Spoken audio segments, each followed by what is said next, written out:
Oil futures reversed course after rising briefly on Monday, amid persistent pressure from the OPEC plus decision and uncertainty over global fuel demand growth, although the risk of supply disruptions from the Middle East conflict limited the losses. Brent crude futures were down 0.6%, or 49 cents, to $78.39 a barrel by 0406 GMT, while U.S. West Texas Intermediate crude futures were at $73.65 a barrel, down 0.6%, or 42 cents. Crude seems to be under continued pressure from the OPEC plus decision. Some degree of discounting of the deeper OPEC plus cuts is justified, but as of now, the crude complex has completely disregarded them, said Vandana Hari, founder of oil market analysis provider Vanda Insights.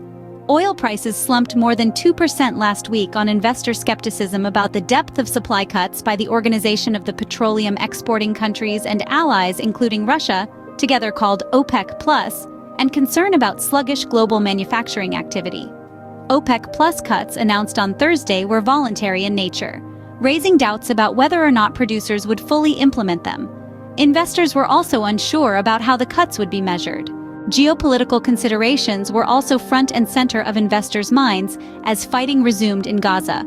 3 commercial vessels came under attack in international waters in the southern Red Sea, the U.S. military said on Sunday, as Yemen's Houthi group claimed drone and missile attacks on 2 Israeli vessels in the area. The resumption of the Israel-Hamas war fueled the bullish momentum for oil prices, CMC Markets analyst Tina Tang said. However, oil prices may continue to be under pressure for the time being due to China's disappointing economic recovery and the ramp-up of U.S. production, Tang said.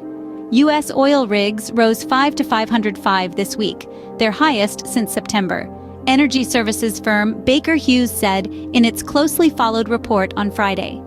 On Russian oil, Western countries have stepped up efforts to enforce the $60 a barrel price cap on seaborne shipments of Russian oil it imposed to punish Moscow for its war in Ukraine.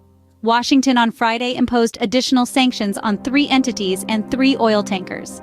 Separately, the White House said on Friday it was prepared to pause sanctions relief for OPEC member Venezuela in coming days unless there is further progress on the release of Venezuelan political prisoners and wrongfully detained Americans. Meanwhile, India has resumed Venezuelan oil purchases.